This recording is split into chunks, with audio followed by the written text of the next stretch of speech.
Celestial, Señor, gracias. Te queremos agradecer en este momento porque sabemos, Padre bendito, que tus planes son perfectos, que día con día tú, Señor, guías nuestro caminar, Padre Celestial. Y en ese caminar, Señor, tú has dispuesto a entregarnos ese regalo asombroso que es tu palabra, Padre Celestial.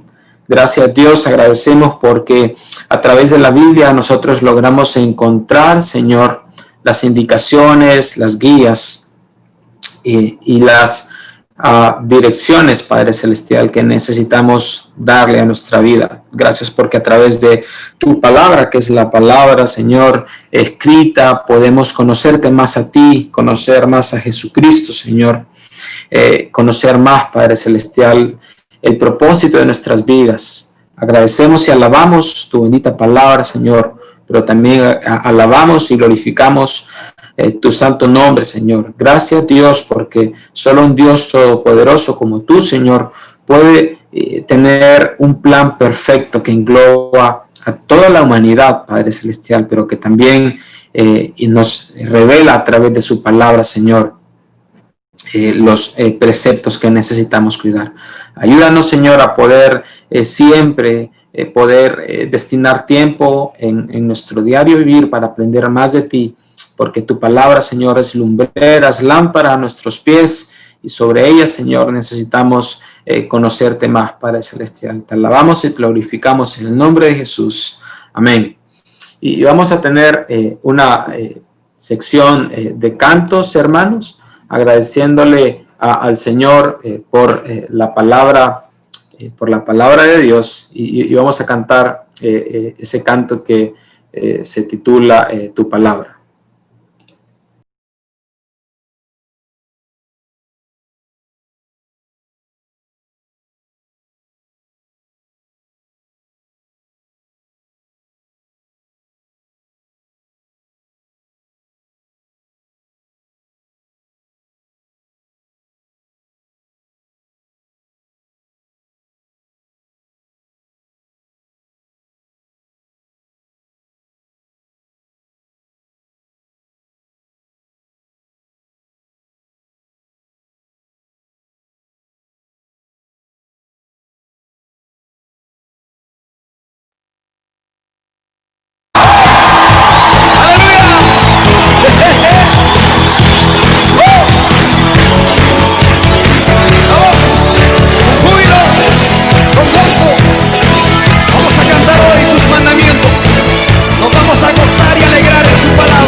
Amén. Amamos la palabra de Dios y la bendecimos y la glorificamos también. Y también, hermanos, una de las cosas muy importantes es que la palabra de Dios nos alimenta. Y por eso es que es tan importante para nosotros como cristianos no verla como un requisito, sino verla como un regalo. Verla como un regalo porque a través de la palabra de Dios todo nuestro ser puede ser alimentado y recibir de parte de la palabra de Dios ese aliento fresco de parte de Dios.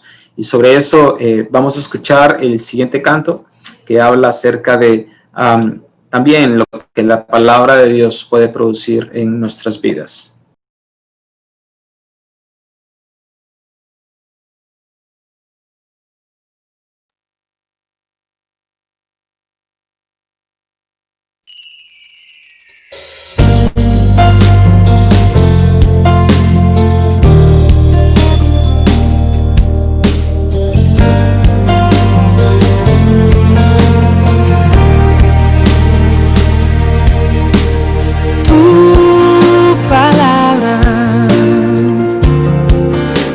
Aceite sobre mis heridas, es el agua en el desierto y el calor en el invierno. Tu palabra es la voz que me habla en la mañana. Es mi consejo cada día y en las pruebas quien me guía. Podría estar perdido como un náufrago en el mar y aún perderlo todo hasta el aliento. Podría estar hambriento como un niño sin hogar, pero yo sé que tu palabra siempre a mí me sostendrá.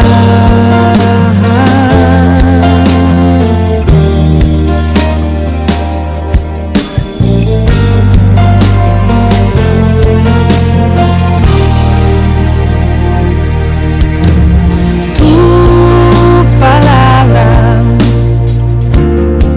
es como dulce miel para mis labios, es la perfecta melodía que me deleita cada día. Tu palabra es mi refugio en medio de las pruebas. En la tristeza es mi alegría y en soledad mi compañía. Podría estar perdido como un náufrago en el mar y aún perderlo todo hasta el aliento. Podría estar hambriento como un niño sin hogar, pero yo sé que tu palabra siempre a mí. Podría estar perdido como un náufrago en el mar y aún perderlo todo hasta el aliento. Podría estar hambriento como un niño sin hogar, pero yo sé que tu palabra siempre a mí. Pero yo sé que tu palabra siempre a mí. Pero yo sé que tu palabra siempre a mí me sostendrá.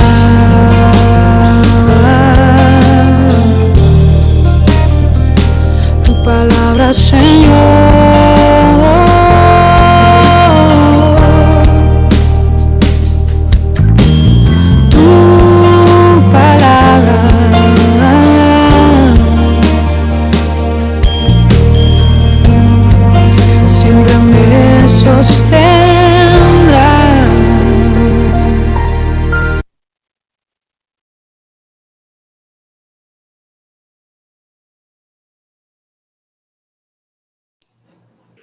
Amén.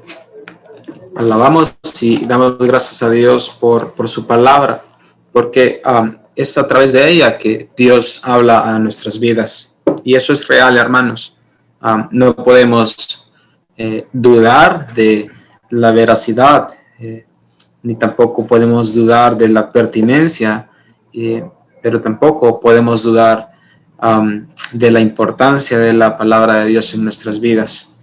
Y les quiero leer, antes de pasar al tiempo de Santa Cena, hay una lectura en nuestro himnario, es el número 278, y dice así: gracias damos por la Biblia. Gracias damos por la Biblia, tu palabra es Señor.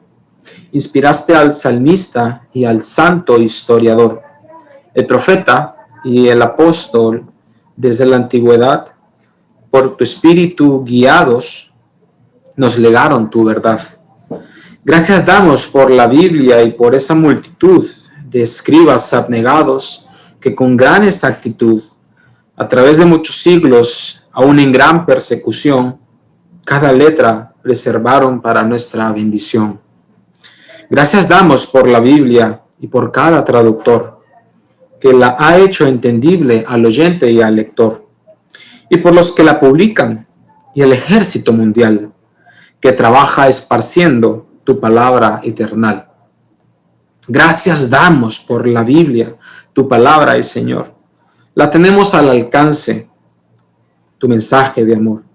Oh, ayúdanos, pedimos, a leerla con afán y a cumplirla diariamente. Sus preceptos vida dan. Amén. Y así como la palabra de Dios nos da vida a través de lo que logramos aprender de ella, vamos a tener el tiempo de la Santa Cena, a través del cual, hermanos, también podemos recibir un renuevo espiritual al renovar esa y establecer esa comunión cercana a través del acto de la Cena del Señor. Quedamos con nuestro pastor.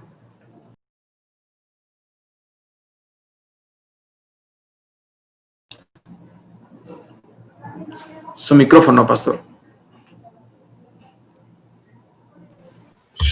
Muchas gracias.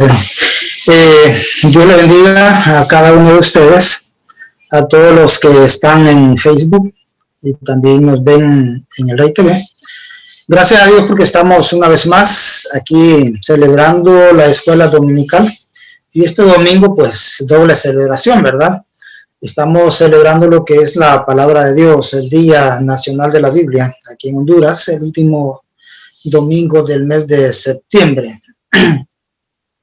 Para nosotros es una bendición porque podemos, por lo menos, proclamar que tenemos libertad de culto, ¿verdad? Al haber decretado en el Congreso Nacional este día para la Biblia, entonces eso implica que tenemos libertad de culto. Y allá nosotros si no aprovechamos esta libertad para predicar la palabra. Pero también en este momento estamos celebrando la Cena del Señor, una celebración que debe ser constante y rutinaria, por así decirlo, en nuestra vida. No rutinaria en el sentido de aquello de aburrimiento, sino más bien quiero decir que debe formar una costumbre, un hábito en nuestra vida, ya que Jesús dijo que debemos celebrar la Cena del Señor cuantas veces nosotros querramos hacerlo. Y que en la Cena del Señor, pues, unimos nuestra alma, nuestra vida a Dios, y Él también empieza a limpiar nuestra vida. De ahí entonces que participar de la Cena del Señor, estimados hermanos, es una oportunidad para dar un paso más a la santidad, saltar un pasito más a la santidad. Eso es celebrar la Cena del Señor. Y Jesús dijo que teníamos que hacerlo en memoria de Él. Y ese es el objetivo principal. Recordar la muerte del Señor Jesucristo. Recordar de que nosotros somos pecadores y que no merecemos la salvación. Y que Jesús es el Cordero inmolado. Ese Cordero que murió una vez y para siempre por los pecados nuestros. Él debe ser la memoria de esta cena. Yo espero que ustedes ya tengan listo ahí los insumos para participar de la cena del Señor y sobre todas las cosas, que usted tenga lista su vida, que tenga lista su alma para presentarse delante del Señor, ya que este es un acto en el cual el Señor dice que debemos hacerlo con conciencia, que debemos hacerlo, dice la palabra, que debemos examinarnos, ¿verdad? Debemos saber lo que estamos haciendo para ser bendecidos y que el propósito pueda lograrse, ¿verdad? Precisamente por eso. Y una de las cosas que usted debe examinar es si realmente está haciéndolo en memoria del Señor. Examinar su vida, cómo está delante de Dios, y si no, pues ahorita tiene la oportunidad usted de confesar sus pecados. Ya la Biblia dice que el que confiesa su pecado alcanzará la misericordia del Señor. Entonces, ahorita mismo vamos a orar. Incline su rostro. Señor, en este momento estamos delante de tu presencia y listos, Señor, para participar de la cena. Este acto que tú dejaste de Jesucristo como un memorial del cristianismo, como un memorial del nuevo pacto, de la dispensación de la gracia. Y lo hacemos recordando esa muerte que a través de ella fue perdonado el pecado de todos nosotros. La sangre que fue derramada limpió nuestros pecados. Así, Señor, que en memoria tuya nosotros celebramos la cena, un acto simbólico. Un día la tomaremos directamente de ti, Señor, y no será simbólico, será algo literal, porque tú servirás esa cena cuando estés en tu reino. Por ahora, Señor, lo hacemos de manera simbólica porque consideramos que lo más importante es recordar que Jesús de Nazaret murió por nuestros pecados y que nosotros somos pecadores empedernidos, pecadores que hemos sido lavados por la sangre de Cristo. Y eso basta, eso basta. Además de examinar nuestra vida, además de ponernos al control del Espíritu Santo. Gracias, Señor. Gracias por permitirnos participar de este acto tan especial para nosotros, en el cual podemos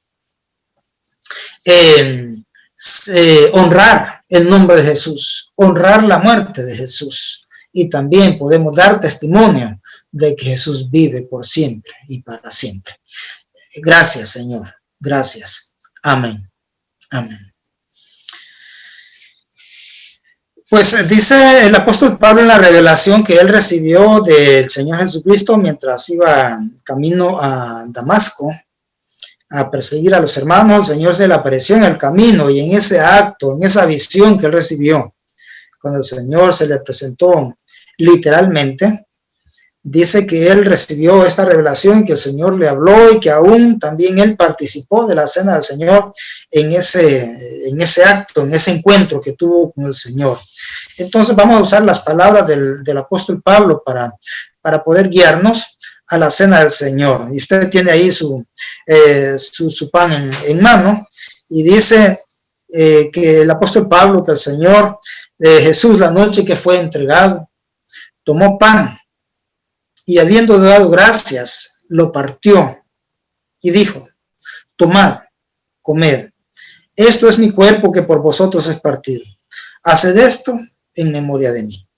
Comamos el pan recordando a Jesucristo como nuestro único y suficiente Salvador.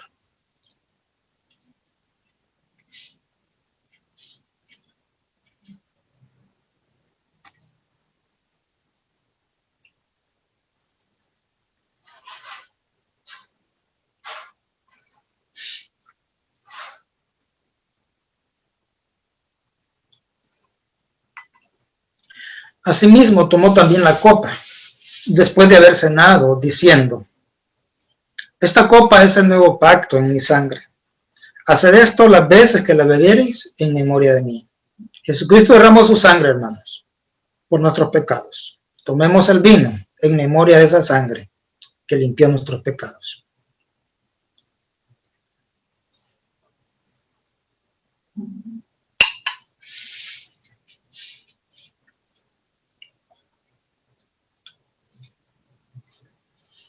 Gracias, Jesús, por dar tu vida por cada uno de nosotros. Gracias por ese pan que simboliza tu cuerpo. Ese vino que simboliza tu sangre. Bien, Jesús mismo dijo que todo el que come y bebe su sangre tiene vida eterna. Y a través de este acto simbólico nosotros nos hacemos parte de ese cuerpo, de esa sangre que fue derramada, ese cuerpo que fue maltratado. Y ese es el precio de nuestra salvación. Gracias, Dios Padre, por dar a tu Hijo, enviarlo a morir por nosotros. Gracias, Dios Espíritu Santo, por fortalecer a Jesús en ese momento tan crucial, en ese momento en el cual sufrió tal agonía. Tú estuviste presente para fortalecerle. Gracias, Jesús, por ser voluntario y morir por mí, por los hermanos, pecadores incapaces de valerse por sí mismos. Si no hubiera sido así, Señor, estaríamos nosotros sin esperanza, condenados a ir al infierno. Mas por tu sangre hemos recibido la limpieza, el perdón de pecados, y entonces hemos sido aceptados por el amado y somos coherederos con Cristo en el reino de los cielos. Bendito sea el nombre de Jesús. Bendito sea el nombre del Espíritu Santo. Bendito sea el nombre del Padre. Amén y amén. Muchas felicidades, hermanos, y este acto de la Cena del Señor, pues, aunque es un acto simbólico, suceden cosas literales en nuestra vida, como es la renovación de espíritu, la renovación de alma, renovación de santidad, la confesión de pecados, etcétera. Muchas cosas suceden cuando participamos de la Cena del Señor. Así que felicidades y Dios le bendiga, y continuamos con Denis. Gracias, pastor.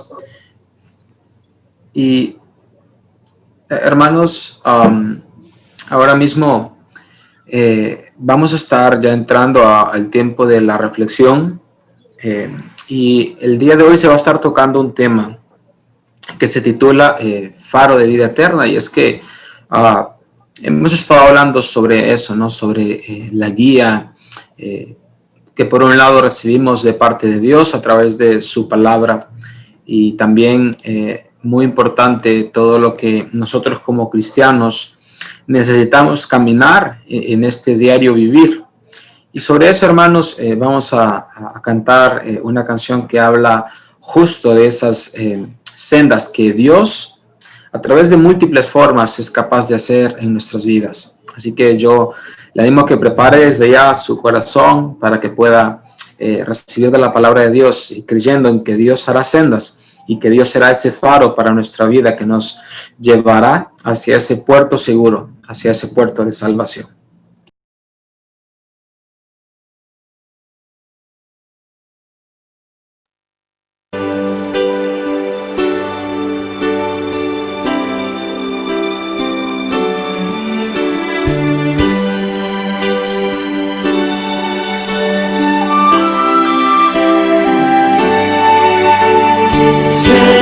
Dios hará donde piensas que no hay.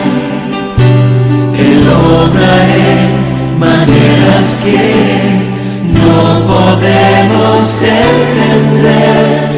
Él me guiará, a su lado estaré.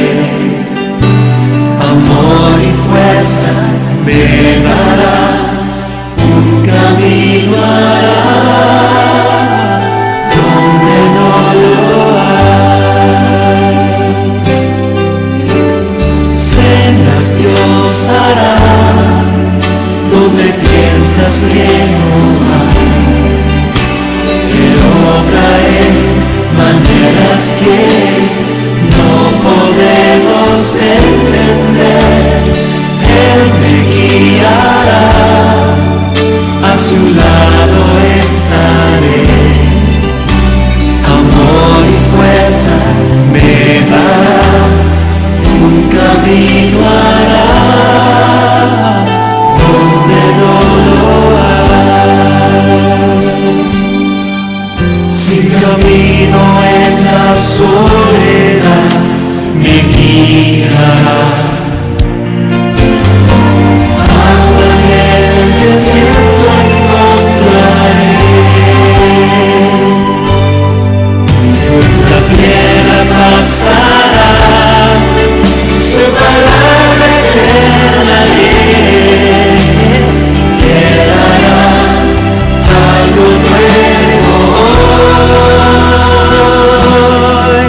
piensas que no hay, Él obra en maneras que no podemos entender. Él me guiará, a su lado estaré. Amor y fuerza me dará, un camino hará donde no lo hay.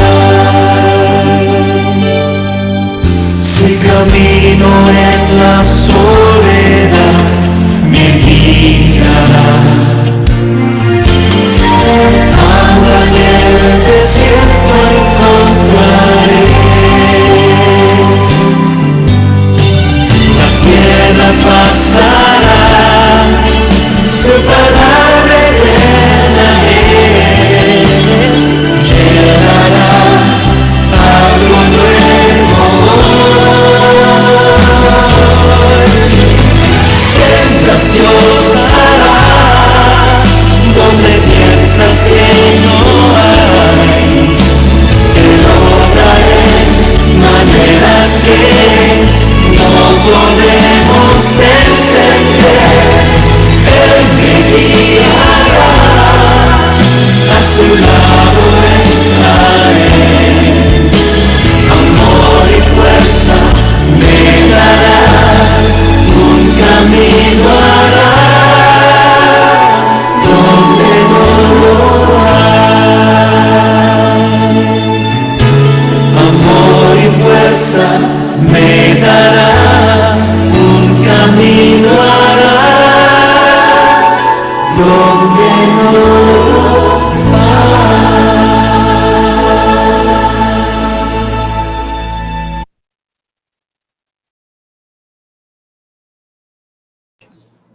Amén. Y con ese pensamiento entonces vamos a pasar al tiempo de la reflexión de hoy a través de las palabras de nuestro hermano pastor Marvin Aguilar. Amén. Un faro de vida eterna es el tema que tenemos para esta mañana. Un saludo muy especial para todos los que se acaban de conectar en las diferentes plataformas, tanto en Facebook como en Zoom, y los que acaban de encender su televisor. Bienvenidos a este programa de la Iglesia Centroamericana Dios es Amor. Como estamos celebrando el Día Nacional de la Biblia, pues no podemos pasar por alto esta fecha, y entonces hemos decidido hablar sobre aspectos de la palabra de Dios, aspectos del contenido de la Biblia. ¿Qué tiene la Biblia que decirnos a cada uno de nosotros? Así que prepare su corazón, también si puede tener ahí su Biblia a mano, para que podamos juntos transitar por estos minutos de reflexión. La palabra de Dios es muy importante para la vida de cada uno de nosotros, y bueno, es obvio que en toda circunstancia nosotros necesitaremos siempre de esta palabra, ¿verdad? Esta palabra que es viva, eficaz, y como dice ella misma, es cortante, más cortante que toda espada de dos filos. Es un faro, realmente, es un faro de salvación.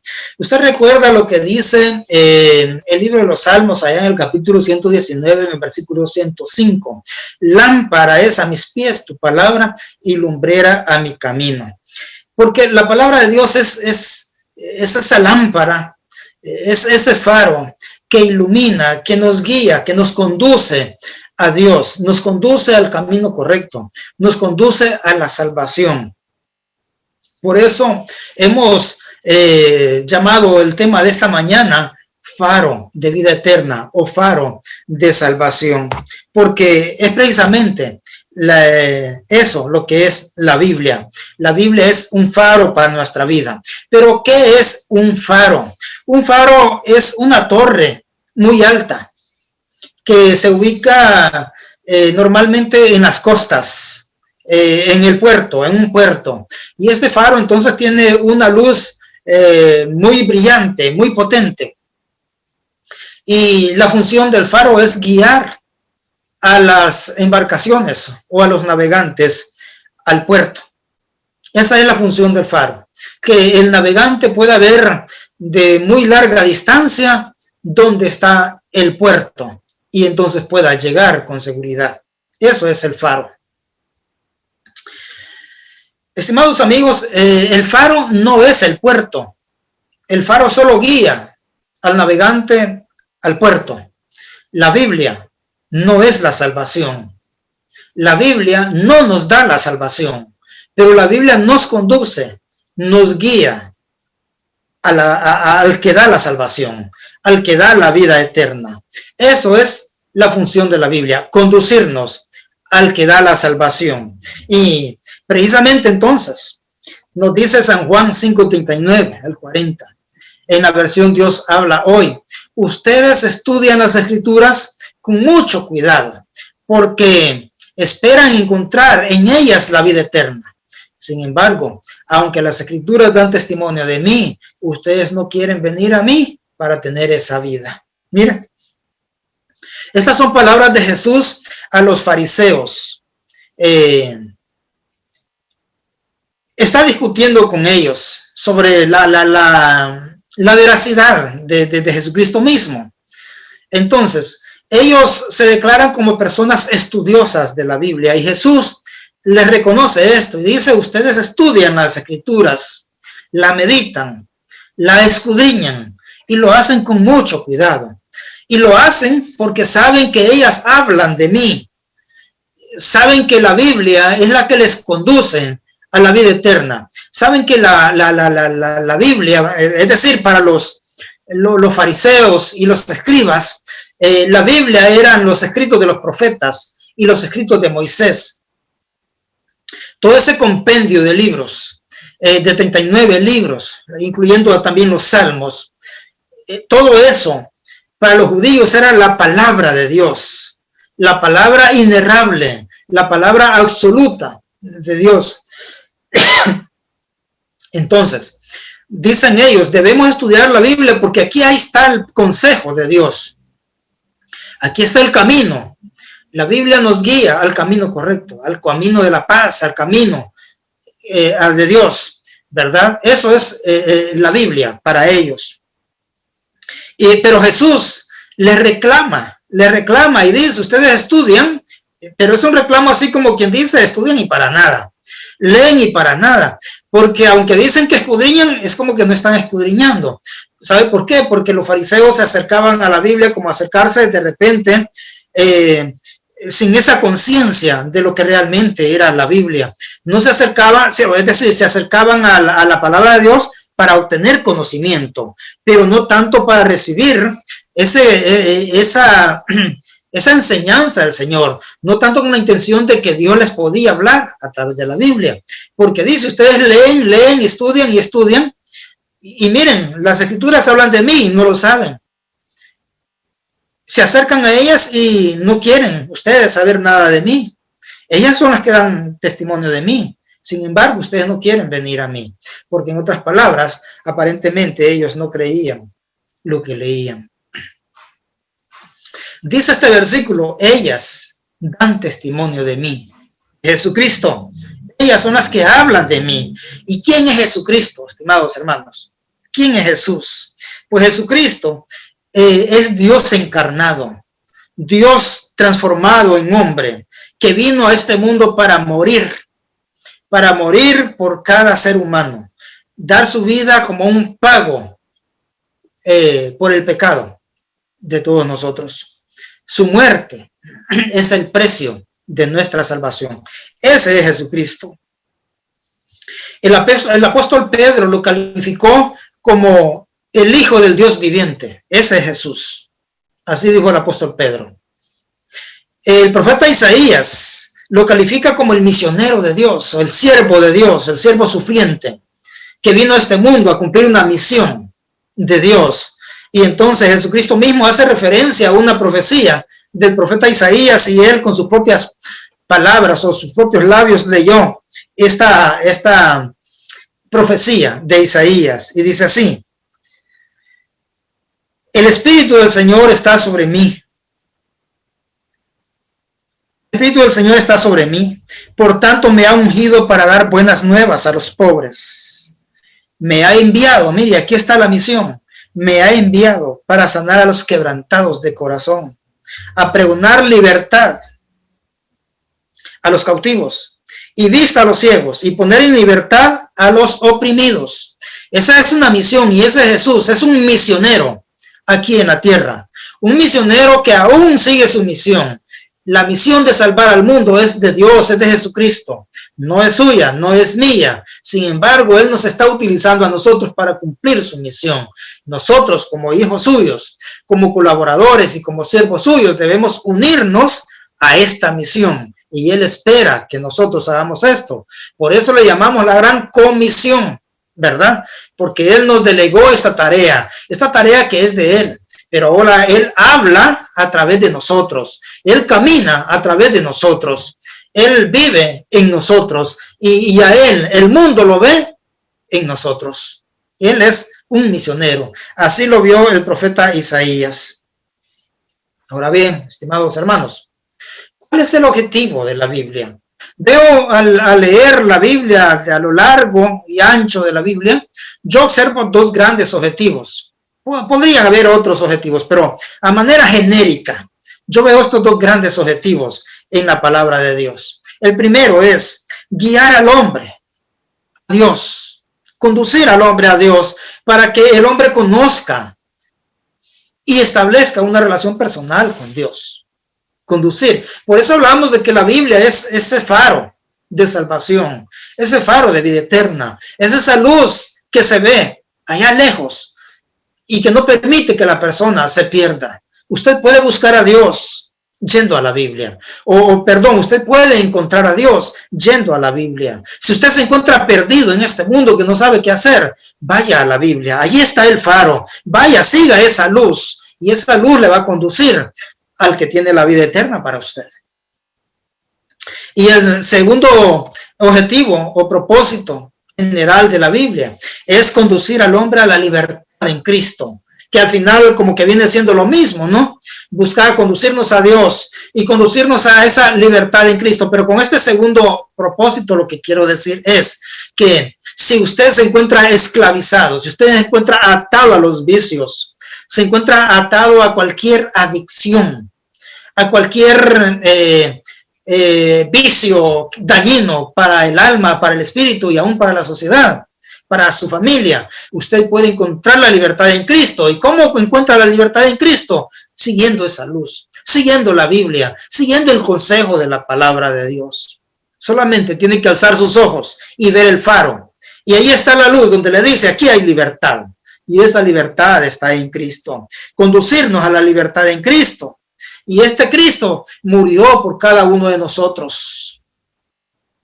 Este Cristo entregó su vida para que nosotros fuéramos libres de la condenación y nosotros podamos gozar de vida eterna al final de esta vida aquí en la tierra, vida eterna.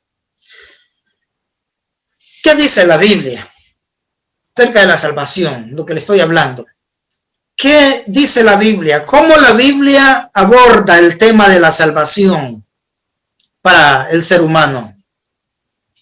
Y es que el tema de la salvación es el tema general de la Biblia. Los dos objetivos que leímos antes nos conduce a Dios, nos conduce a la libertad en Cristo. Al final, eso resume una palabra, salvación. Salvación para el hombre. La Biblia, desde que inicia, se abre allá en Génesis y se cierra en Apocalipsis, la Biblia habla de salvación. Habla de que el hombre necesita de Dios, que necesita de la salvación. Habla de que el hombre se perderá si no busca a Jesús de Nazaret para salvarse. Ese es el tema general de la Biblia. En la Biblia podemos identificar diferentes formas en que Dios actuó para salvar al hombre. Podríamos decir que son diferentes sistemas que Dios implementó a través de la historia del ser humano. Dios ha implementado diferentes sistemas para salvar al hombre. No que hayan varias salvaciones, no, solo es una. pero Dios ha implementado diferentes sistemas. La salvación la ha enfocado de una u otra forma. Allá en Hebreos capítulo 1 dice que Dios, en el versículo 1, Dios habiendo hablado a los hombres de diferentes formas, dice, a través de los padres, a través de los profetas, y dice, hoy día nos habla a través de su Hijo, porque Dios ha usado diferentes métodos para acercarse al hombre, o para que el hombre pueda verle con claridad y le pueda buscar. Así que quiero hablarle de manera panorámica acerca de estos sistemas que se ven en la Biblia, sistemas que Dios ha usado para salvar al ser humano. Iniciemos entonces allá en la creación. La creación, cuando todo tiene su origen. Allá en la creación del universo, mire, todo el universo, toda la belleza del universo, eso que usted lee a partir de Génesis capítulo 1, versículo 1 en adelante, donde dice que Dios creó cielos nuevos, tierra nueva, la tierra estaba desordenada y vacía, y entonces Dios procedió a poner orden en la tierra, empezó a hacer la luz, luego separar las aguas, árboles, animales, bueno, el espacio, todo el oxígeno, todo eso es un regalo que Dios preparó para el hombre. Porque lo último que Dios hizo fue el ser humano, pero antes preparó el ambiente para él. Todo eso, la belleza y el contenido del universo, es un regalo de Dios para el ser humano. Pero hasta este entonces el ser humano está a salvo. El hombre está a salvo. Allí, precisamente, en los primeros días de los orígenes del ser humano y de la creación, el hombre está a salvo. Pero en algún momento, el hombre decidió apartarse de Dios. Alejándose de él, cuestionando a Dios, desobedeciéndole a él. Entonces, allí entró en pecado el hombre, cayó en pecado. Y entonces dice la palabra que el hombre se escondió de Dios, porque entonces vio que estaba desnudo. Y entonces aquí vemos el primer intento del Señor, nuestro Dios, para salvar al hombre. Cuando el hombre se está escondiendo de Dios, porque dice, tengo vergüenza, estoy desnudo. Y Dios le pregunta, ¿quién te enseñó que estabas desnudo? Bueno, le dice que comí del fruto que me mandaste que no comiera. Y es cierto, la serpiente le dijo, si comes de este fruto, le dijo a Eva, vas a ser sabia. Y es cierto, al comer el fruto de la ciencia del bien y el mal, entonces ellos pudieron ver cómo estaban. Sintieron vergüenza. No porque estaban desnudos, no confunda. La vergüenza que ellos sentían no era porque estaban desnudos. La vergüenza que sentían es porque ahora sí ellos pueden ver literalmente su condición delante de Dios. Y ellos pueden verse como personas inmerecedoras de la presencia de Dios, como personas que no merecen la misericordia de Dios. Ellos se ven y se sienten sucios delante de Dios.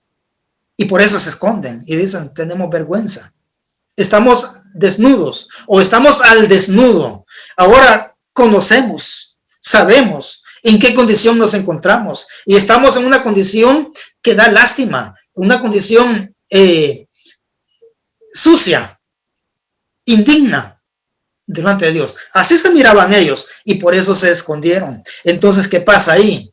Dios dice, no puede el hombre vivir así. No puede el hombre vivir escondido. Así que Dios hizo su primer intento para salvar al hombre. Y entonces Dios procedió a matar 2 animalitos inocentes para salvarles de la vergüenza y que entonces ellos pudieran acercarse a Dios. No confunda. El texto dice que con la piel de los animales Él los vistió. Dios no mató los animales para vestirlos. Ellos ya estaban vestidos. ¿Sabe? Allí dice el texto que ellos habían cosido, hilvanado hojas de higuera y con eso se cubrían. Ese era un vestido suficiente. Ellos estaban cubiertos. Ahí sus partes genitales. Tenían cubierto todo eso. Y entonces no era necesario que Dios matara a 2 animales para hacerles vestidos y ya estaban vestidos. Dios necesitaba derramar sangre inocente, porque el pecado solamente con derramamiento de sangre puede ser cubierto. Solo con derramamiento de sangre. La Biblia dice que la paga del pecado es muerte. Adán y Eva pecaron, merecían morir. Entonces Dios dice, qué barbaridad. Entonces Dios en su misericordia dice, vamos a dar una oportunidad de salvación. Y entonces viene y toma 2 animales, y como alguien tiene que pagar por el pecado del hombre, entonces estos 2 animalitos fueron los que pagaron el precio por el pecado de Eva y por el pecado de Adán. Derramó su sangre para que en su sangre Dios aplaca su ira. Una vez que su sangre es derramada, entonces sí pudieron acercarse nuevamente a Dios, pudieron charlar con Dios. Bueno, y Dios aprovecha la piel y les hace unos vestidos más duraderos, ¿verdad? Pero el objetivo de la muerte de los animales es salvar del pecado. Ahora sí podemos platicar de cerca. Y entonces Dios les dice, ahora que estamos cerca y podemos platicar, ya que su pecado ha sido perdonado, ha sido cubierto, entonces les voy a decir cómo están las cosas. Nadie que peca se sale con la suya. Ustedes pecaron, así que van a pagar las consecuencias, aunque dentro de mi misericordia ustedes no morirán, pero sí serán castigados. Ahí está el primer, entonces, sistema que Dios establece. Y este sistema de sacrificio de animales, Dios los extiende hasta que aparece el Mesías. Por todo este tiempo, Dios está tratando con el hombre a través de los sacrificios. Pero más tarde, más tardecito, no tanto, no tan cerca, allá en los tiempos de Noé, cuando la raza se había multiplicado y la maldad había abundado en gran manera, que ya el hombre estaba totalmente perdido, que Dios dice, voy a destruir, voy a borrar de la tierra al ser humano. Y encontró una familia justa, a Noé y su familia. Y Dios le dice a Noé, de ti voy a hacer una nueva creación, una gente que valga la pena, una gente que sea más sensible a la misericordia de Dios, porque toda esta gente no ha seguido el camino incorrecto, no me buscan, al contrario, están en contra mía. Y Dios dio un plazo de 150 años. Dice a Hebreos que Noé fue pregonero de justicia. 150 años. Moisés empezó a predicar la salvación. Y aquella arca era el medio que Dios iba a usar para salvar al ser humano que viniera voluntariamente e ingresara en el arca. Sería salvo. Dios, cuando el hombre peca, siempre se provee un medio para salvarle. ¿Y qué pasó? Usted ya conoce la historia, supongo. El ser humano no obedeció, así que solo se salvó Noé y su familia.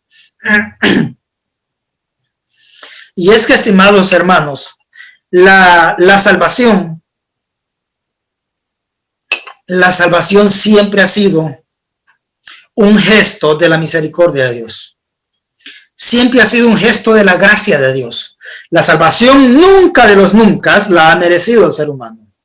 La salvación siempre ha sido gracia de Dios, misericordia de Dios. Allá con Adán, con la civilización antediluviana y aún con la civilización postdiluviana, allá cuando Noé sale del arca y empiezan a poblar nuevamente la tierra, y llegan al punto allá de la Torre de Babel, donde ya la raza humana se había multiplicado, igualmente se habían depravado, se habían olvidado de Dios y se inventan el arca como un acto de rebeldía delante de Dios, y entonces Dios ahí confunde las lenguas y separa las naciones o separa las razas.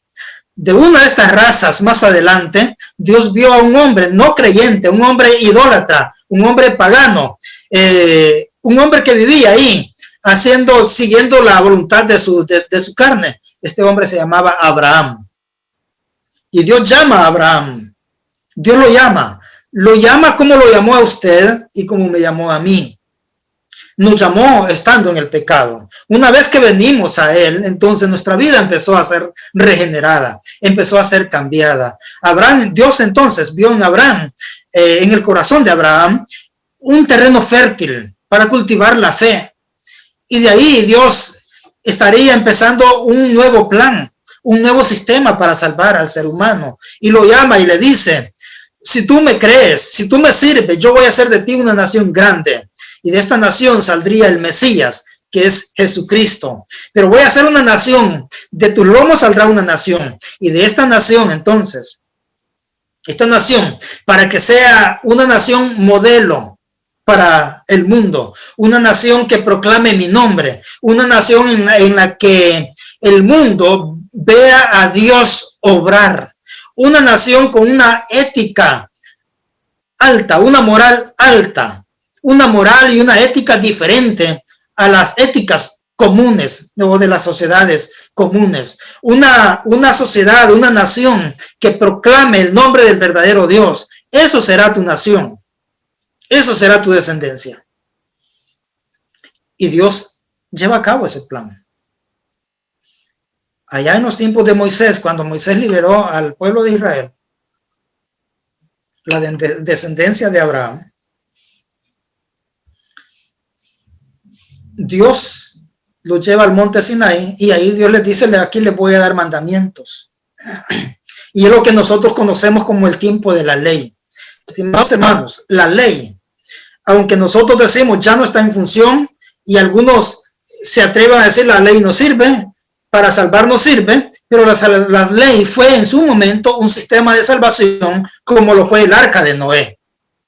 El arca de Noé Dios la usó para salvar al ser humano.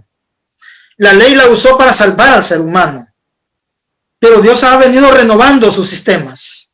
Ha venido renovando. Y Él dijo, en algún momento la ley ya no es funcional porque el hombre cada día se degenera.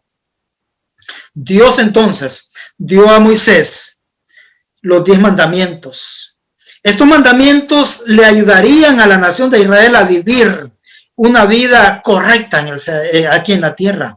Una vida ejemplar, una vida de devoción a Dios.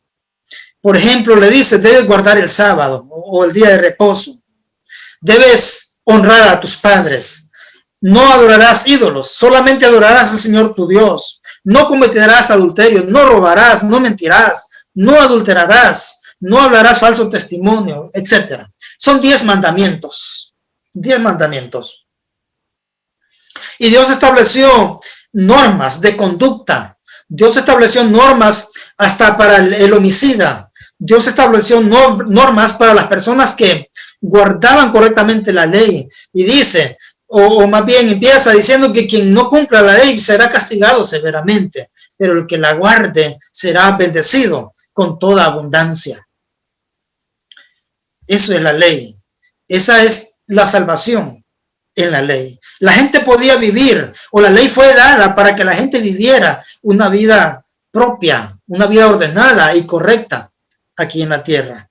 Y así entonces la gente, guardando los mandamientos, se salvaba. Era una forma de entregarse al Señor, guardar los 10 mandamientos. Era la forma de manifestar fe en el Señor, porque la salvación siempre ha sido por fe. Siempre ha sido por fe. La gente en la ley, guardando los mandamientos, así manifestaba su fe. Pero esto no se llevó a cabo al final, porque el ser humano se degeneró nuevamente. El ser humano confundió. Israel no cumplió el papel que Dios le había dado, que era el de ser misioneros en la tierra, el de proclamar la salvación del Señor. Israel no lo cumplió porque el egoísmo humano les evitó de que ellos se convirtieran en esos misioneros. Al final ellos creyeron que Dios los había escogido a ellos sencillamente porque eran guapos y que ellos no tenían ninguna misión aquí. Y despreciaron a las demás naciones porque no tenían la ley de Dios. Dieron mal testimonio del Señor. Al final de la ley, entonces, viene Jesucristo. Viene Jesús a inaugurar un nuevo periodo, que es el periodo de la gracia, el nuevo sistema de salvación. La gracia. Cuando Jesús exclamó en la cruz del Calvario, consumado es, Jesús ahí estaba poniendo fin, consumado, terminado. Estaba poniendo fin al periodo o al sistema de la ley, de salvación a través de la ley. Y estaba inaugurando un sistema de salvación por gracia. Así se la llama, por gracia. ¿Por qué por gracia? Porque ahora el hombre es más por conciencia. En la ley al ser humano, Dios como que lo presionaba para que guardara los mandamientos y así fuera salvo. Ahora es más por conciencia, por la misma conciencia del ser humano. Al final de la ley, entonces la gente se volvió cada vez más corrupta, más idólatras, homicidas. El ser humano se volvió malo, se alejó de Dios totalmente. Entonces Dios vio la oportunidad de reinventarse, ¿verdad? E inaugurar un nuevo sistema llamado gracia. Y es así como aparece Jesucristo. Y Jesucristo entonces vino a cumplir la ley que no cumplieron sus ancestros, los judíos. Viene y cumple la ley y le pone también sello de conclusión. Sello como que se cierra ese capítulo y se abre el nuevo capítulo en Jesús. Precisamente la cena de la cual disfrutamos ahora, uno de los significados de la cena es ese, el nuevo pacto que Dios hace con el ser humano. Y él dice, el nuevo pacto es mi sangre. Ya no más sacrificios de animales. Ahora el Señor Jesús está dispuesto a morir, dar su vida una vez y para siempre por el pecado de la gente. Antes de esto la gente tenía que matar un animal por cada pecado que cometía. Y esto tenía que hacerlo a diario, tenía que hacerlo al mes o tenía que hacerlo también al año, ¿verdad? Y la gente tenía que estar sacrificando animales para poder borrar o más bien cubrir el pecado. Pero ahora Jesús dice, yo voy a morir una sola vez y para siempre y por todos los pecados. Así que él es ese cordero que murió una vez. Entró al lugar santísimo a ofrecer sacrificios por todos nosotros, por todos los pecados. ¿No es grandioso esto? Jesucristo es el justo. Jesucristo es el que dio su vida. Y dice que nosotros como que escondimos de él el rostro. Él fue molido, él fue azotado, fue menospreciado, fue abatido, fue herido. Y Dios mismo lo abandonó en ese momento. Y él lo dijo, Padre, ¿por qué me has abandonado? Jesús entonces se encarnó, concluyó con la ley e entonces inauguró el tiempo de la gracia y es el tiempo en que estamos ahora. El tiempo que estamos ahora. El tiempo de la gracia tendrá su límite también. Pero ¿para qué vamos a hablar de lo que todavía no está por venir? Estamos en el tiempo de la gracia y usted ahora tiene la oportunidad, estimados hermanos, estimados amigos, de conocer al Señor Jesús. Usted ahora tiene la oportunidad de ser salvo en el sistema que ahora tenemos. No tiene que ir allá al tiempo de Adán, no tiene que esperar el sistema del arca de Noé, tampoco tiene que esperar el sistema de la ley. Ahora el sistema que Dios tiene se llama gracia. Allí usted debe buscar a Dios. Allí usted debe buscarle a Él de todo corazón. Jesucristo es ese cordero que muere una sola vez y para siempre. Usted ahora no tiene que estar matando animales cada vez que peca. Ya murió uno, un cordero, y ese se llama Jesús. Y lo hizo solo una vez. ¿Sabe por qué? Porque la sangre de los animales solamente cubría el sucio, solamente cubría el pecado. Pero la sangre de Jesús no cubre el pecado. La sangre de Jesús limpia el pecado. A través de la sangre de Jesús el Señor nos da perdón y nos da vida eterna. Nos da vida eterna. ¿Qué necesita usted para ser salvo? Básicamente dos cosas. Para ser salvo, si usted todavía no ha encontrado la salvación en Cristo y usted ve ese faro que es la Biblia le conduce a Jesús. La Biblia dice que dos cosas básicamente usted debe hacer. Primero, reconocer que es pecador. Usted debe reconocer que es pecador y que necesita la ayuda de Dios. La Biblia dice, por cuanto todos pecaron y están destituidos de la gloria de Dios, en Romanos 3:23. Usted es pecador. Todos hemos pecado. Todos. Por cuanto todos pecaron. Usted está dentro de ese paquete. Usted es pecador, pero si no lo reconoce, va a ser difícil que usted obtenga el perdón de Dios. Segunda cosa que usted debe hacer para ser salvo es reconocer a Jesús como su Salvador y Señor. reconocer a Jesús, porque no hay otro medio en el cual usted pueda ser salvo, solamente en Jesucristo. Escúcheme, nada ni nadie puede salvarle, solamente Jesucristo. Y María, aunque sea la mamá de Jesús, no fue ella la que murió en la cruz del Calvario, fue Jesús el que murió, fue Jesús el que derramó su sangre, es Jesús el que le va a salvar.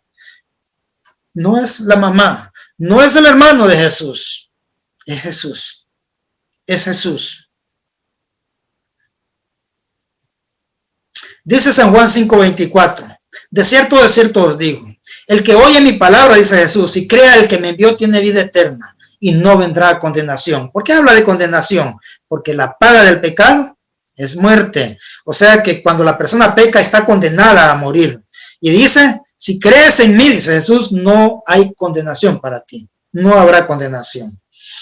Y primera de Juan, capítulo 5, versículos 11 y 12 nos dice, y este es el testimonio, que Dios nos ha dado vida eterna, y esta vida está en su Hijo. El que tiene al Hijo, tiene la vida. El que no tiene al Hijo de Dios, no tiene la vida. ¿Usted ya tiene al Hijo? ¿Usted reconoce que es pecador? ¿Usted reconoce a Jesús como el único medio de salvación?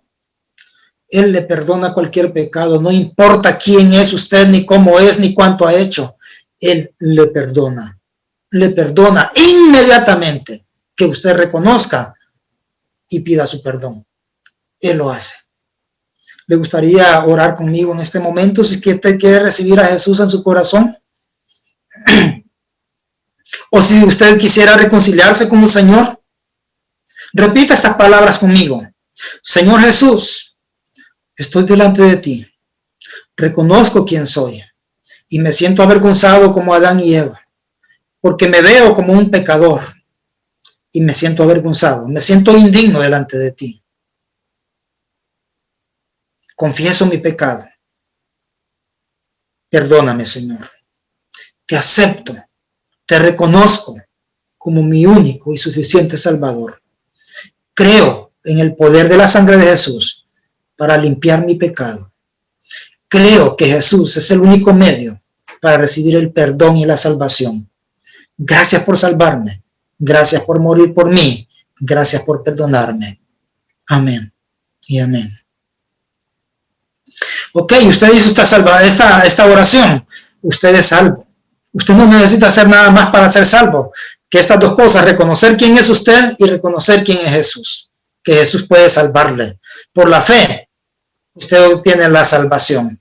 Y entonces, ¿ahora qué? Usted a lo mejor me pregunta, ¿y ahora qué? ¿Cómo debo vivir una vez que soy salvo? Tres cosas rápidamente. Usted debe vivir así. Debe vivir como una persona libre, dedicada a Dios. Una persona libre. Usted no debe andar con la cabeza cabizbaja. Usted no debe andar como avergonzado, porque usted ya no está condenado. Usted fue libre. Usted fue declarado sin culpa desde este mismo momento en que usted recibió a Jesús en su corazón. Usted, como dice Romanos 5:1, ahora pues, o 8:1 más bien, ahora pues, ninguna condenación hay para los que están en Cristo Jesús. Para usted ya no hay condenación porque usted ya recibió el perdón del Señor. Así que camine como una persona libre, como una persona que vive para Dios. No se enrede en los negocios de la vida. En segundo lugar, busque la santidad. Dice Efesios en el capítulo 4 que debemos despojarnos de todas las harapos del hombre viejo y debemos vestirnos del hombre nuevo. Usted debe buscar a Dios, debe vestirse de la santidad de Dios, debe buscarle con intensidad, debe vivir, debe procurar la santidad. En tercer lugar, usted debe confesar su pecado cada día. Escucho bien, confesar su pecado. No tiene que estar recibiendo a Jesucristo todos los días para recibir el perdón de su pecado. Jesús murió una sola vez y para siempre, y por todos sus pecados derramó su sangre. Ahora lo que él dice que debemos confesar. ¿Qué significa eso? Que reconocemos que el pecado, que seguimos en este mundo, que la naturaleza del pecado está en nosotros y que de alguna u otra manera somos acosados, somos ahorcados a pecar, y que bien, pecamos. De una u otra forma, pecamos. Entonces, ¿tiene que recibir a Jesús usted otra vez? No. Solamente dígale, Señor, te fallé este día. No quería hacerlo, pero mi debilidad humana me llevó a esto. Perdóname, Señor. Y el Señor Jesús, Dios ya sabe que somos débiles y Él ya sabe que vamos a pecar. Por eso dice que debemos confesar nuestro pecado. Y dice en 1 de Juan, el Señor, en 1 de Juan 1:8, si decimos que no tenemos pecado, mentimos y le hacemos mentiroso a Él. Él ya sabe que vamos a pecar. Por tanto, dice el versículo 9, si confesamos nuestros pecados, Él es fiel y justo para perdonar nuestros pecados y limpiarnos de toda maldad. Y es así como usted va a tener una vida productiva, una vida fructífera para el Señor. Usted será un cristiano valeroso, un cristiano de buen testimonio. Si tan solo usted se esfuerza por vivir en libertad, en la libertad de Jesucristo, ya no viva como el esclavo del diablo, viva como libre, viva en santidad, confiese cada día su pecado y usted será un cristiano victorioso en este mundo. El Señor le bendiga. Esperamos que usted continúe leyendo la Biblia, ese faro que le conduce a Dios, que le conduce a una conducta, valga la redundancia, una conducta correcta, una conducta proba en la sociedad y una conducta proba para delante del Señor. Leamos la Biblia, pero recuerde, la Biblia no va a hacer el efecto necesario si usted la lee como cualquier lectura. Usted debe acercarse a ella con la intención de cambiar su vida. Y entonces se debe tener a observarla. Deténgase a analizarla. Y más, deténgase para aplicarla en su vida. Y ahí el Señor va a hablar. Le va a hablar y le va a conducir a Él. Le va a conducir a la libertad en Cristo. Bendiciones para todos. Quedamos con Denis. Amén. Gracias, pastor. Que Dios bendiga su palabra y que esa palabra pueda tener un efecto realmente de rejuvenecimiento en cada una de nuestras vidas. Antes de pasar al tiempo de los anuncios, vamos a escuchar este canto para ir cerrando esta reunión que ha estado enfocada en la palabra de Dios, en la importancia y en todo lo que esa palabra habla en nuestras vidas. Este es un canto que es parte de nuestro himnario. Lo vamos a escuchar en una modalidad instrumental y luego de eso vamos a quedar con los anuncios de parte del pastor.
Amén. Alabamos y glorificamos en el nombre de Jesús. Así que, pastor, con los anuncios para la iglesia de esta semana. Ok. Tenemos alguna información muy importante, estimados hermanos, la cual queremos compartir con cada uno de ustedes. Y es que esta información tiene que ver con la disposición que en el Comité Ministerial Local tomamos en sesión esta semana, que ya pasó, ¿verdad? Ahora es el primer día de la semana. Habíamos estado como analizando la posibilidad de reaperturar o reabrir las reuniones en estas instalaciones. Entonces hemos decidido intentar, ¿verdad? Hacer una prueba, a ver cómo nosotros nos comportamos como cristianos. Entonces hemos decidido abrir la iglesia nuevamente a partir del próximo domingo. Domingo creo que es 4 de octubre. Entonces, obviamente hay algunas restricciones, lo que ustedes todos ya conocen, lo que es el protocolo de bioseguridad, y que usted debe saber como iglesia que vamos a ser estrictos en el cumplimiento del protocolo de bioseguridad, ¿verdad? Y quiero que sepa que no me importa si allá afuera la gente cumple o no los protocolos de bioseguridad, aquí se van a cumplir, ¿verdad? Entonces, ayer creo que el hermano Israel estaba enviando alguna información sobre esto. Usted ahí escuche nuevamente ese audio, también se envió por escrito, porque queremos que usted cumpla. Si usted no va a cumplir o si usted no va a tener una actitud de cumplir con estos protocolos, mejor no venga, ¿verdad? No venga porque le va a perturbar la paz a los demás. Entonces debemos tener conciencia, hermanos, a esta altura de la vida. Yo espero que en los miembros de la Iglesia Centroamericana de Dios Amor no haya nadie que piense que el coronavirus es un invento. Yo espero eso, ¿verdad? Entonces, y el virus está. Vamos a abrir la iglesia no porque ya no hay virus, sino porque de alguna manera pues el gobierno nos está jugando al revés a nosotros, porque él mantiene las restricciones, pero también hay bastante libertinaje. Entonces la gente anda haciendo sus actividades normales. De hecho, también ya hay un permiso para la apertura de las iglesias. Entonces queremos intentar, en la manera en que nosotros nos comportemos y la manera también en que el virus o el contagio se mueve en San Lorenzo, de eso va a depender mucho. Si hay un rebrote del virus o de contagio, entonces vamos a analizar y vamos a tener que volver a cerrar la iglesia, ¿verdad? Y quedarnos siempre como estamos hasta ahorita. Pero queremos intentarlo, ¿verdad? Para que, bueno, probando todas las alternativas, entonces nos damos cuenta si algo es funcional o no es funcional. Entonces solamente permítame presentarle lo que el hermano Israel le envió ayer, y aquí cualquier duda también vamos a dar tiempo para que usted pueda hacer alguna pregunta, alguna consulta sobre la asistencia a la iglesia a partir del próximo domingo. Aquí le vamos a presentar la información básica sobre el protocolo de bioseguridad.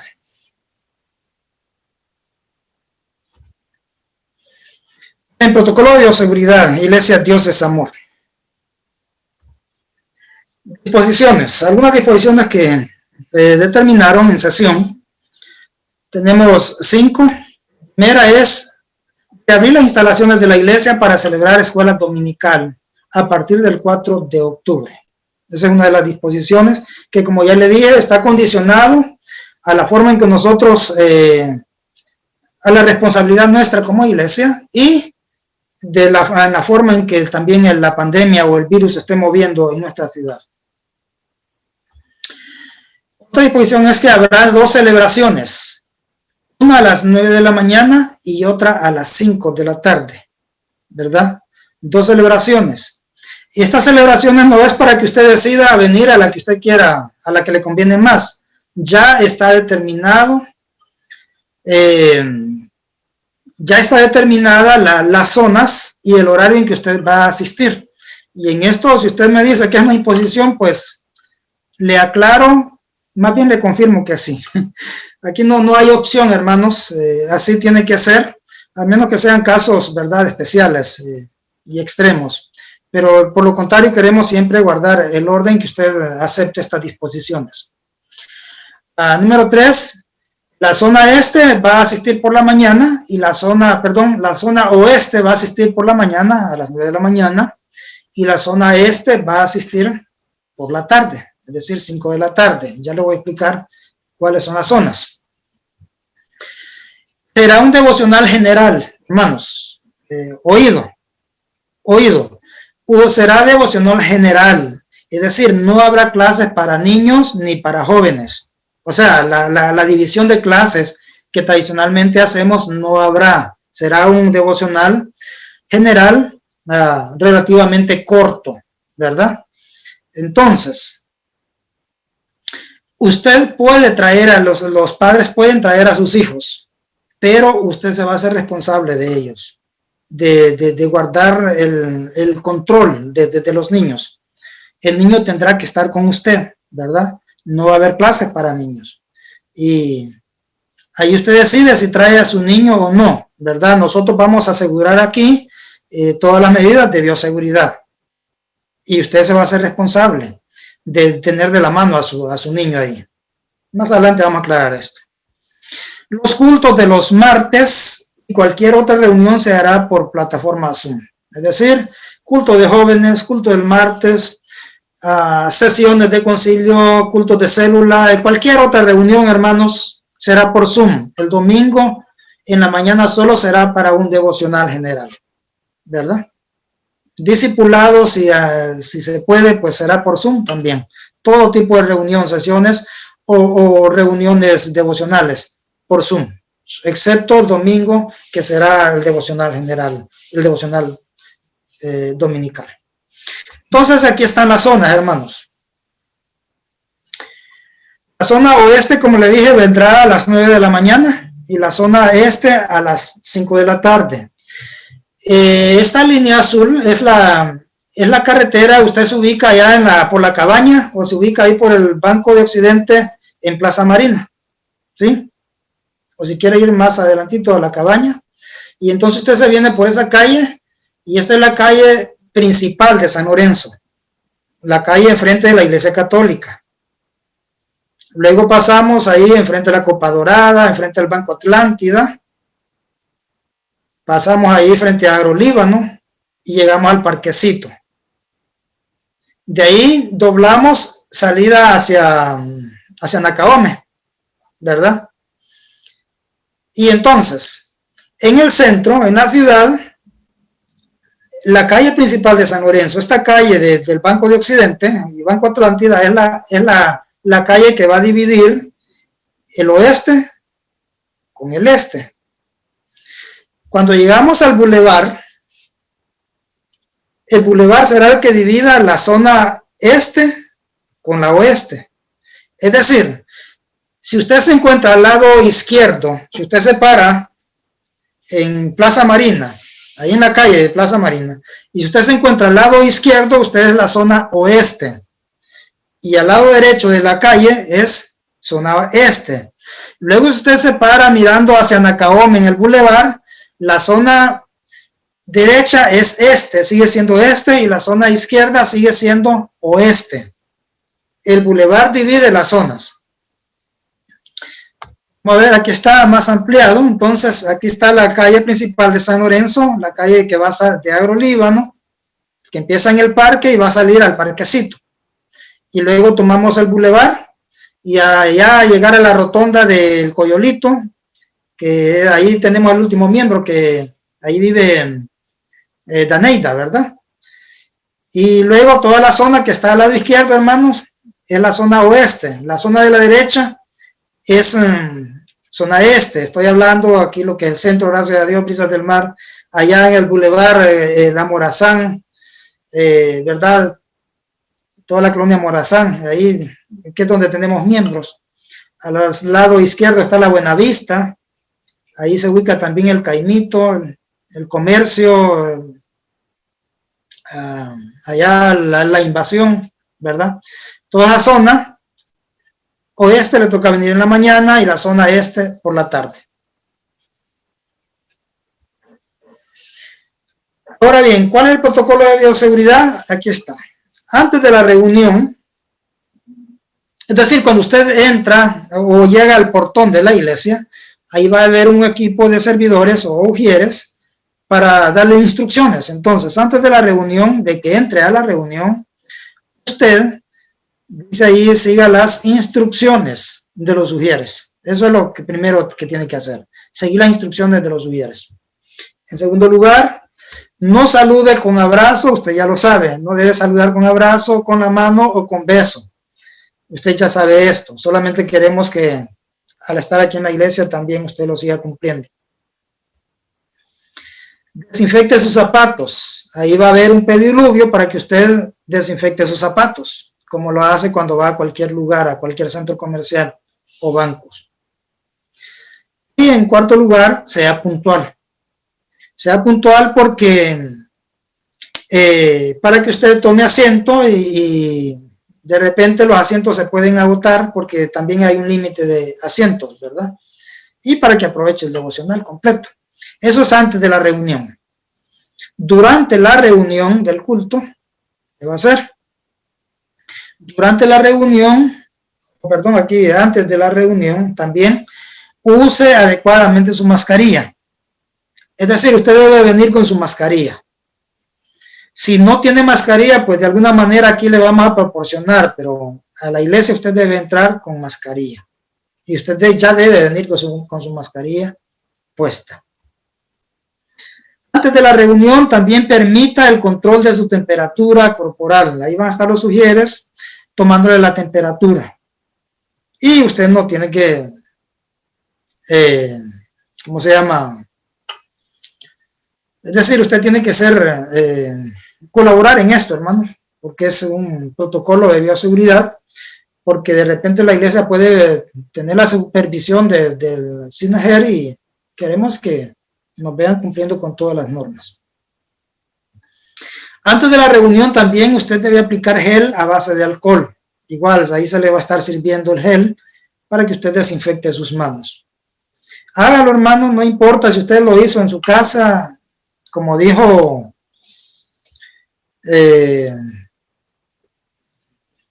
yo no recuerdo bien si fue Jesús que dijo, sí, Jesús fue el que dijo a Juan acerca del bautismo, que Juan le dice, y te voy a bautizar si tú necesitas, más bien yo necesito ser bautizado por ti, le dice Juan el Bautista a Jesús, y Jesús le dice, hagámoslo para cumplir.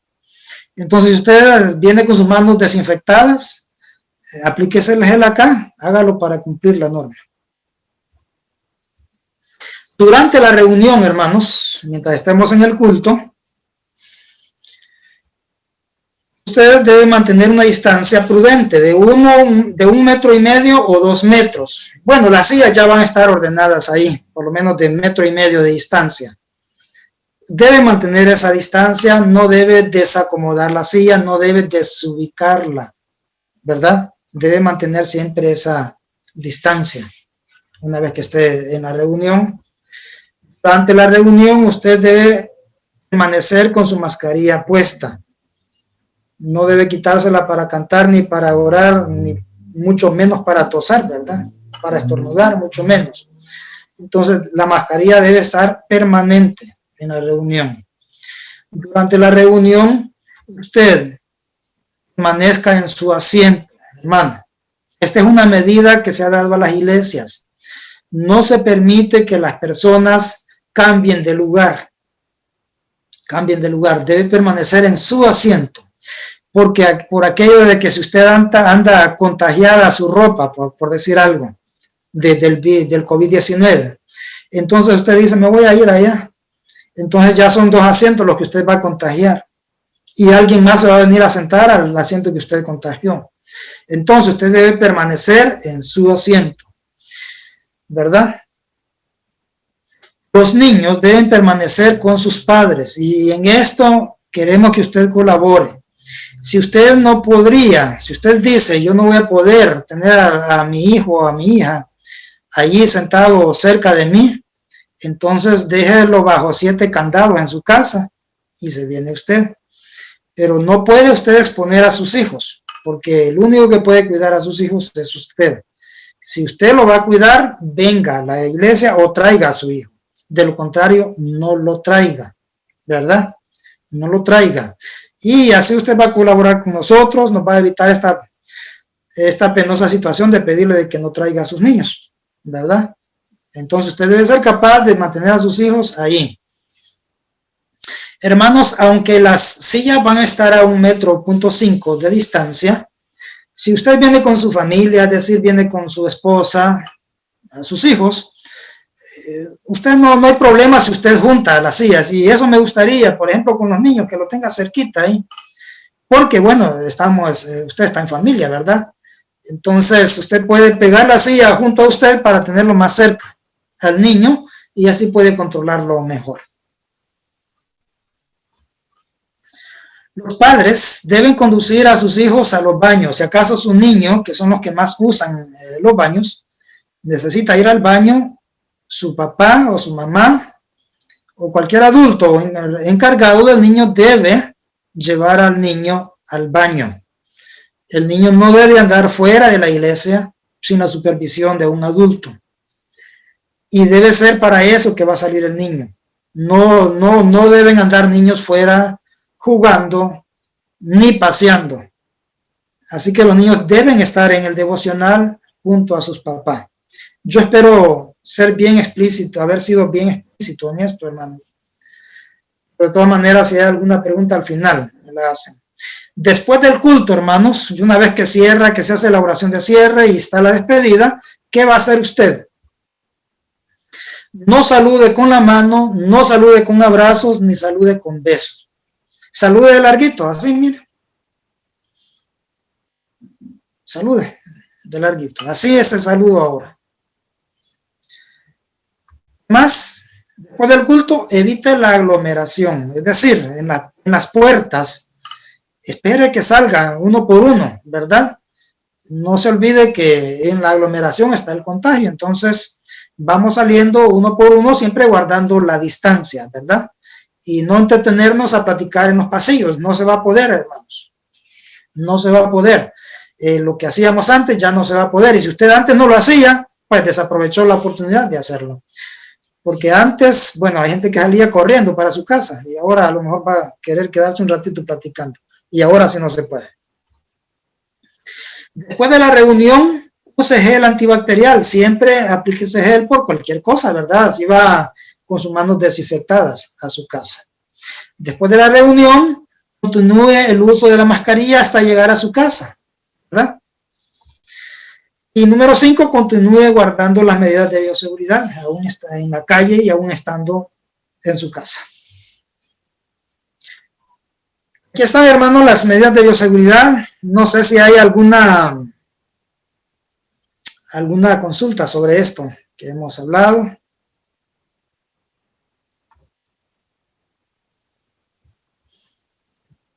Entonces, dejo el tiempo por cualquier consulta que haya, hermanos.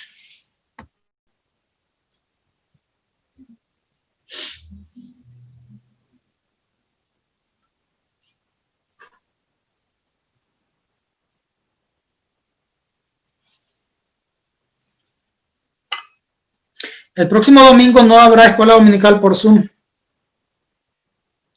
Todavía no estamos seguros si vamos a poder transmitir por Facebook, pero la reunión va a ser en físico, 9 de la mañana y 5 de la tarde.